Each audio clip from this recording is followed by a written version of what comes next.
Vous avez raté Bitcoin à 10 centimes. En 2010, c'est normal, parce qu'à l'époque, c'était juste, on va dire, un gadget pour les geeks. Et puis en 2011, vous avez raté le Bitcoin à 1 $. Et en fait, là aussi, c'était normal. D'abord, vous n'étiez pas forcément au courant et c'était difficile d'y croire. Puis fin 2012, vous avez raté le Bitcoin à 10 $ et vous étiez trop occupé à en rire avec les autres. Fin 2013, vous avez raté le Bitcoin à 100 $ et vous dites que c'est pas possible, c'est une bulle, c'est un Ponzi. Et en 2017, vous avez raté le Bitcoin à 1000 $ et vous vous dites c'est peut-être déjà trop tard, terminé. Puis en 2020, vous avez raté le Bitcoin à 10 000 $ et vous attendez qu'une chose, c'est qu'il redescende. Bien évidemment, il ne va jamais le faire. Et puis, 2025, le Bitcoin est à 100 000 $, vous n'êtes toujours pas rentré, et cette fois, vous commencez à vous poser de sérieuses questions. Mais rassurez-vous, c'est pas grave, parce que vous ne raterez pas le Bitcoin à 1 million de dollars. Mais au fait, dites-moi, qu'est-ce que vous attendez exactement? Bonjour, j'espère que vous allez bien. Je vais vous expliquer aujourd'hui pourquoi le Bitcoin ne peut que prendre de la valeur. Et bien entendu, si vous aimez ces vidéos, n'hésitez pas à la liker, ça aide l'algorithme. Et pour vous expliquer pourquoi Bitcoin ne fera que prendre de la valeur avec le temps, je vais vous expliquer comment il fonctionne avec des mots simples. Imaginez une sorte de grand livre comptable géant public que tout le monde donc peut se consulter. Toutes les 10 minutes, il y a une nouvelle page qui est ajoutée à ce livre. Et à chaque fois qu'une page est ajoutée, ça signifie que de nouveaux bitcoins sont créés et offerts en récompense à ceux qui font tourner le système. Mais attention, il y a une règle d'or qui est inscrite dans le code du bitcoin. Tous les 4 ans, cette récompense est coupée en deux, elle est divisée par 2. Ceux qui faisaient ou qui font tourner le système reçoivent donc 2 fois moins de récompenses tous les 4 ans. Au départ, c'était 50, puis 25, 12,5, 6,5. Et ça continue de baisser.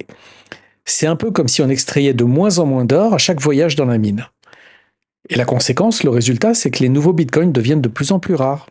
Et comme toute chose rare, ils prennent de la valeur. Et ça, c'est programmé jusqu'en 2140. Alors 2140, c'est loin, mais il y a autre chose. Il n'y aura jamais plus de 21 millions de bitcoins. Jamais. Et on sait exactement quand le dernier fragment de bitcoin, littéralement, ce sera de la poussière numérique, sera fabriqué, miné. Aujourd'hui, plus de 93% de tous les bitcoins qui existeront un jour ont déjà été créés. 93%. En 2022, on avait déjà quasiment fait le tour. Et d'ici 2032, c'est demain, il ne restera presque plus rien à miner, c'est-à-dire à créer. Pourquoi? Parce que le bitcoin, c'est pas comme l'euro ou le dollar. On ne peut pas en imprimer à l'infini.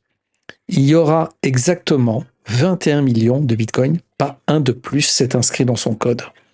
Et comme la récompense diminue tous les 4 ans, vous vous souvenez, eh bien, les derniers bitcoins mettront beaucoup plus de temps à apparaître. Ainsi, c'est comme si vous creusiez une mine et qu'au début, vous trouvez de l'or à la pelle. Puis de moins en moins, jusqu'au moment où il n'y a presque plus rien à extraire. Le bitcoin est l'actif le plus rare de l'histoire. Bitcoin, c'est le seul actif au monde qui soit déflationniste.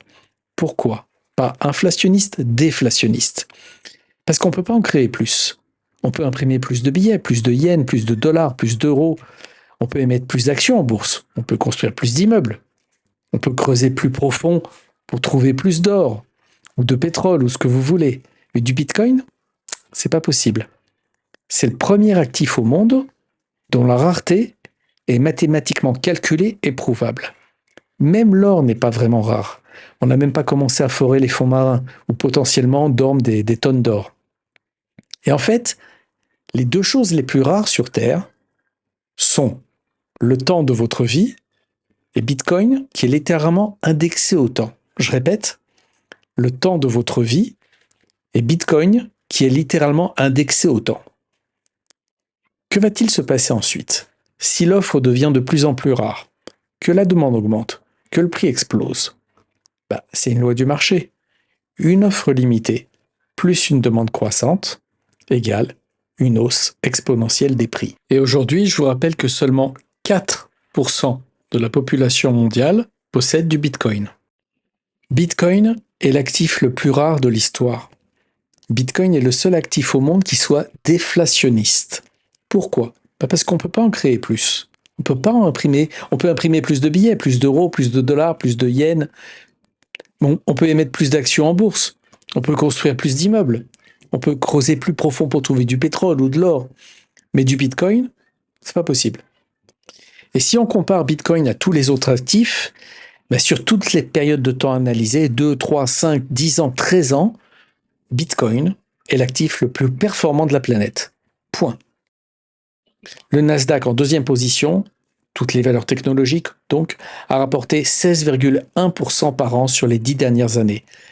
À titre de comparaison, Warren Buffett, l'investisseur le plus célèbre, a une performance annuelle d'environ 15% sur les 38 dernières années. Bitcoin, 124% de rendement annuel moyen. Et pourquoi tous les autres actifs sont inflationnistes?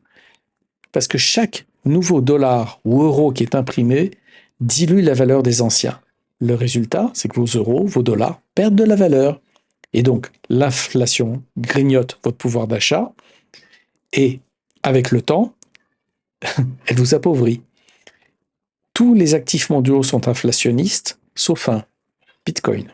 En résumé, vous avez une offre limitée, une demande croissante, une adoption exponentielle, une déflation qui est intégrée, aucune possibilité de tricher.